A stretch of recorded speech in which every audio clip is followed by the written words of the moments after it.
The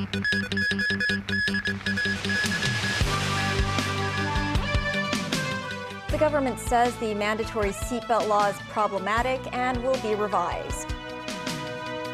Hong Kong's economy grew 3.5% last year.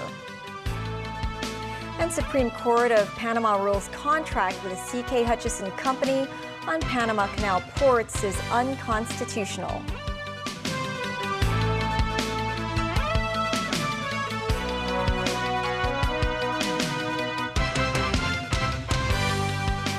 Hello and welcome to TVB News. I'm Melissa Hekalea. The mandatory seatbelt law, which took effect last Sunday, will be revised by the government. Secretary for Transport and Logistics Mabel Chan admitted there were deficiencies in the law. Samantha Lee has the details. The government says it will revise the mandatory seatbelt law, which came into force just 5 days ago. Secretary for Transport and Logistics Mabel Chan made the announcement this afternoon. Chan said after reviewing the legislation with the Department of Justice, they have identified some technical loopholes.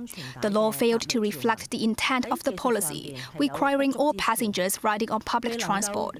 For the sake of clarity, the government will delete the legislation as soon as possible. She said the government will fix the law's wordings before consulting the Legislative Council and relaunching the measure. According to the existing law, passengers must wear a seatbelt if the bus was first registered on or after January 25th this year. In other words, for any bus registered before that date, even if it already had seatbelts installed, riders are technically not required to use them. When asked why this mistake wasn't caught earlier, Mabel Chan admitted the oversight and vowed to rectify it promptly.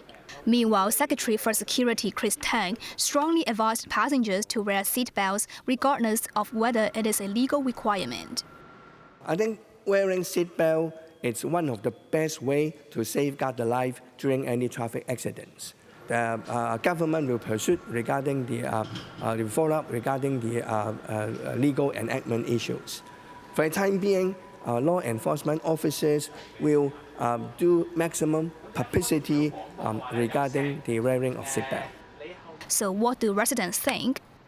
These residents believe the seatbelt mandate would be sensible for long-haul trips. The seatbelt law was passed through a fast-track procedure known as the negative vetting, under which the legislation takes effect on the date of gazettal, until lawmakers raised objections. The discussion for the seatbelt law was wrapped up in just 2 LegCo meetings on a single day. Former lawmaker Michael Tian admitted the process was far too rushed. Tian recalled lawmakers were pushing through 2 major policy areas at once: regulations for drivers' mobile devices and seatbelt rules. But no matter what, he said he has to take responsibility for this. Andrew Lam confessed that he was not 100% sure about if the wording reflected the intent of the law during the review process. He stressed the importance of public consultation. Samantha Lee, TVB News. Hong Kong's economy grew 3.5% last year. This as the Census and Statistics Department released advanced estimates of the city's gross domestic product for the 4th quarter and the whole year of 2025. According to advance estimates, the city's GDP increased by 3.5% in 2025 over 2024. In the 4th quarter of 2025, GDP increased by 3.8% compared with the increase of 3.7% in the 3rd quarter. Looking ahead, the government said the city's economy is expected to maintain good momentum in 2026.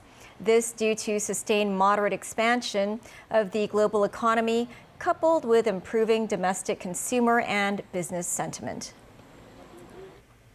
The Supreme Court of Panama has ruled that a contract granted to a subsidiary of Hong Kong-based C.K. Hutchison Holdings Limited to operate ports on the Panama Canal is unconstitutional. The statement gave no guidance on what would happen to the port. The C.K. Hutchison subsidiary criticized the ruling's inconsistency with legal frameworks while stating it reserves all rights, including legal proceedings. Danny Zhou has more. The ruling was handed down on Thursday local time.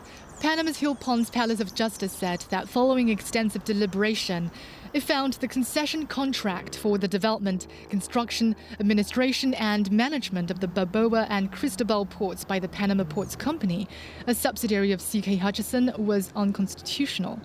PVC and Panama renewed the 25-year concession to operate the two ports at either end of the Panama Canal in 2021. And the contract is set to expire in 2047.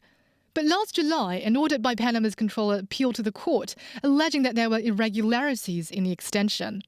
PVC has invested nearly $1.8 billion in infrastructure and technology of the Panamanian ports in nearly 3 decades of operation. The CK Hutchison subsidiary responded in a statement that the new ruling by Panama's top court runs counter to relevant legal frameworks and laws that had allowed it to operate the ports. The statement said it jeopardizes not only PPC and its contract, but also the well-being and stability of thousands of Panamanian families who depend directly and indirectly on port activity. The company has insisted its concession was the result of transparent international bidding. 有关企业已经第一时间发表声明。 In Beijing, the Foreign Ministry has vowed to take all necessary measures to safeguard the legitimate rights and interests of Chinese businesses. A Hong Kong government spokesman said that the SAR government strongly opposes any foreign government using coercive, repressive, or rather unreasonable means in international economic and trade relations to seriously harm the legitimate business interests of Hong Kong enterprises. Danny Zhou, TVB News. After meeting with President Xi Jinping yesterday, Britain's Prime Minister Keir Starmer lauded the economic benefits of resetting relations with China. Starmer addressed UK and Chinese businesses, cultural leaders, and Bank of China employees at the UK-China Business Forum in Beijing this morning before traveling to Shanghai. This, as U.S. President Donald Trump said it was dangerous for Britain to be getting into business with Beijing. Tracy Furness has more. Britain's Prime Minister Keir Starmer told attendees at the forum that Thursday's bilateral meetings with President Xi Jinping and Premier Li Qiang made some real progress. This is a historic trip because this is the first time in 8 years that a British Prime Minister has been here on Chinese soil. We've had key bilaterals yesterday with President Xi and also Premier Li. Very warm, very good meetings, just the level of engagement that we hoped for on behalf of both of our countries to develop that comprehensive and strategic partnership that is both long-term and consistent. Starmer also announced a big reduction on tariffs on whiskey and visa-free travel to China for British citizens. The UK has got a huge amount to offer, and I was able to set that out. And as a result of our engagement, we've halved the tariffs on whiskey and also got visa-free travel to China for Brits. So really important access, symbolic of what we're doing with the relationship. The UK-China Business Council resumed its work Thursday in Beijing after an 8-year pause, with more than 60 British companies and 50 Chinese firms sitting down for direct talks on trade, investment and industrial cooperation. The China-UK goods trade now rivals the UK's trade with some of its closest traditional partners and exceeds Britain's trade with many G7 economies. For some executives, Starmer's visit marks not just a normalisation of business relations, but signals a deep commitment from businesses on both sides. AstraZeneca CEO Pascal Soriot announcing 100 billion yuan investment in China over the next 4 years. US President Donald Trump was asked about the British Prime Minister's visit to China. What do you think about the UK getting into business with China? Keir Starmer was in Beijing. Well, it's very dangerous for them to do that. Tracy Furness, TVB News. The Trump administration said it is planning to draw down federal forces in Minnesota if there is cooperation from officials. This as U.S. Border Czar Tom Homan vowed to continue the immigration enforcement operation, but wants common sense cooperation that will allow a reduction in the number of people the government agency has there.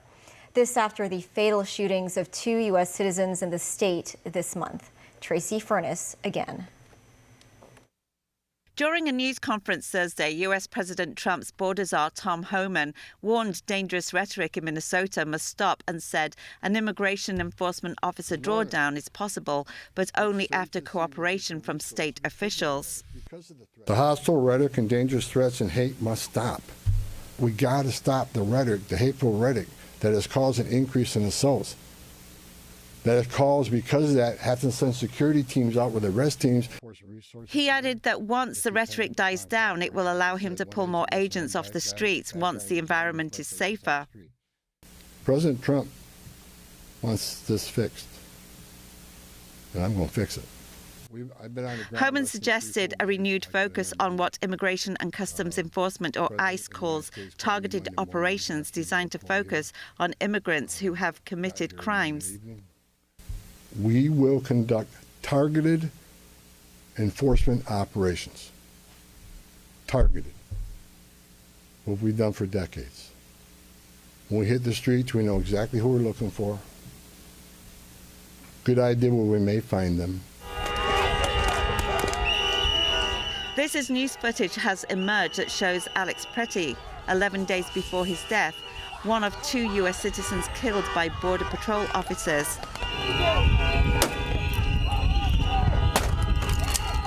The video taken on January 13th shows Pretty shouting expletives at federal officers and then striking the car tail light. Officers then exit the vehicle and a scuffle between Pretty and the federal officers takes place.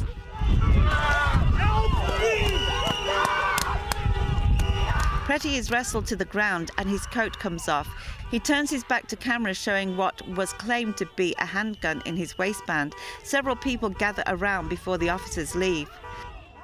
Meanwhile, hundreds gathered in the cold for a vigil in Minneapolis to honor Pretty, who was an intensive care unit nurse.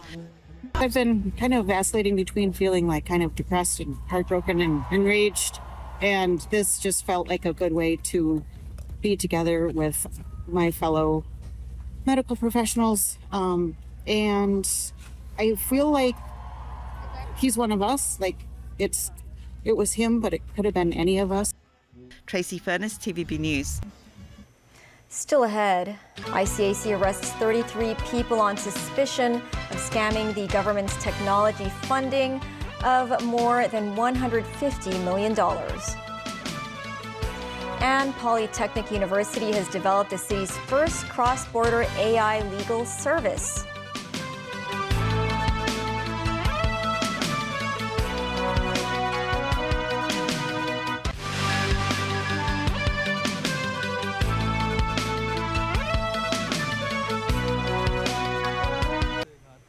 Back locally, police arrested a suspect at the airport who allegedly stole nearly 60 million Japanese yen in Sheungwan this morning.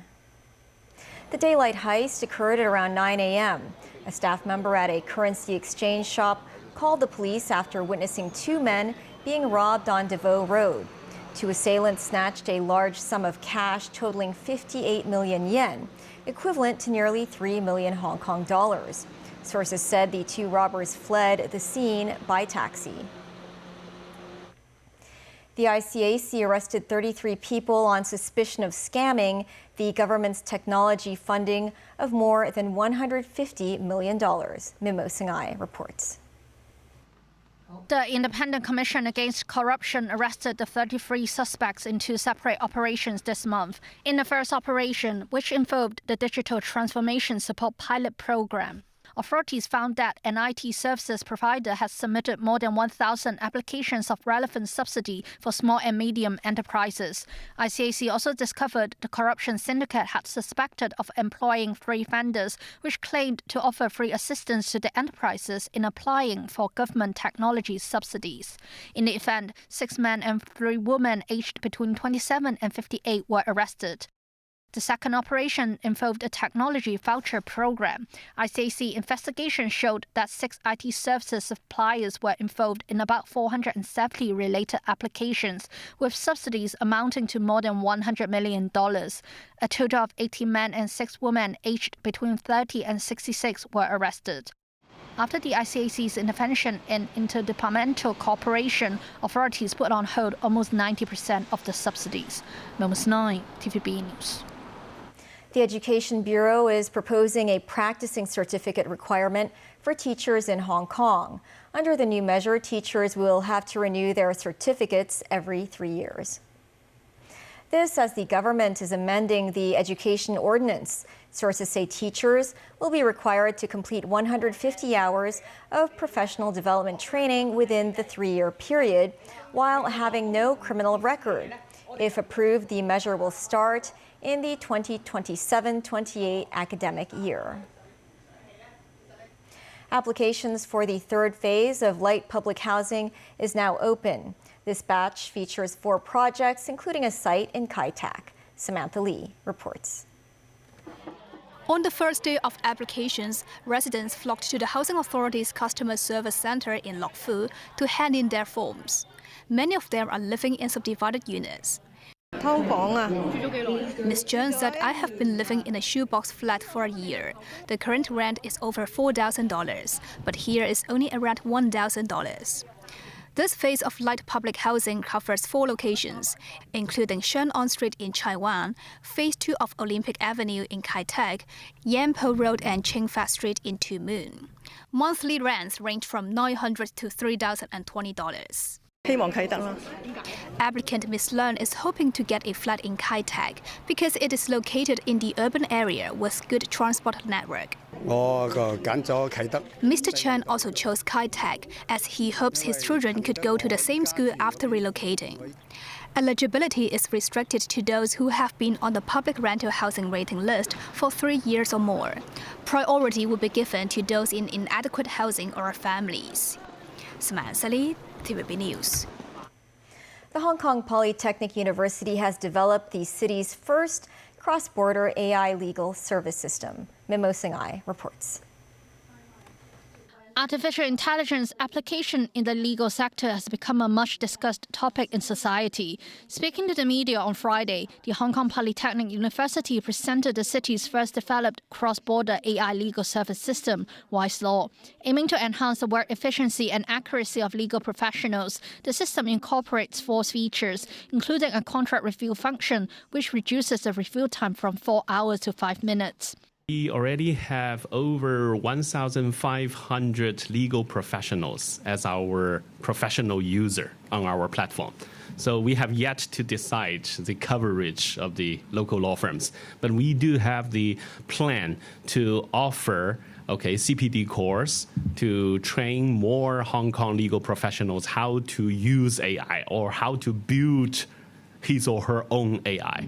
So our target is to quickly enhance our coverage within this year. Lu stressed that the purpose of the system is not to replace lawyers but to use technologies to minimize their time spent on document work. Lu added that law students of PolyU and City University of Hong Kong have already been using the system to enhance their learning. Ms. 9, TVB News. And in the U.S., Melania Trump is capping her first year back as First Lady with the global release of a documentary. Daniel Rell tells us more. A private person, U.S. First Lady Melania Trump remains a bit of a mystery to the public in her husband's second term.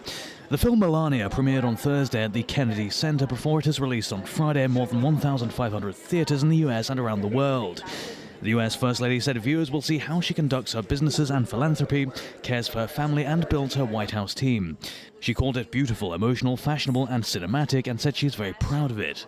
U.S. President Donald Trump also praised the movie while attending the premiere but said he had no role in its production. Well, I think they knew she was smart, but perhaps maybe they'll get to see something that elevates above just the word smart. She's got a lot of high quality. I really had none. I saw it for the first time 2 nights ago. I loved it. I thought it was really great. But it really brings back a glamour that you just don't see anymore. And our country can use a little bit of that, right? You would know that, right? The documentary was produced by Amazon MGM Studios and is said to have cost $40 million. Director Brett Ratner said his measure of success would not be box office performance. It was unclear how much money Melania Trump stands to earn or what her plans are for any film proceeds. Experts said it was unusual for a First Lady to pursue a project of this kind from the White House, but not unusual for the Trumps. Presidents and First Ladies generally refrain from pursuing outside business ventures while in office to avoid potential conflicts of interest or raising ethical concerns. However, both the Trumps participate in numerous business ventures, selling everything from watches, fragrances, and Bibles to jewelry, Christmas ornaments, and digital collectibles.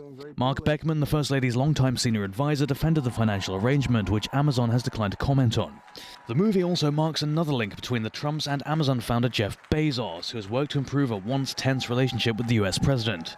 The US public is divided on their views of Melania Trump, but a significant number, about 4 in 10 adults, had no opinions or had not heard of her, according to a CNN poll from January 2025. Done TV News. And that is the news. Thanks for watching. Bye for now.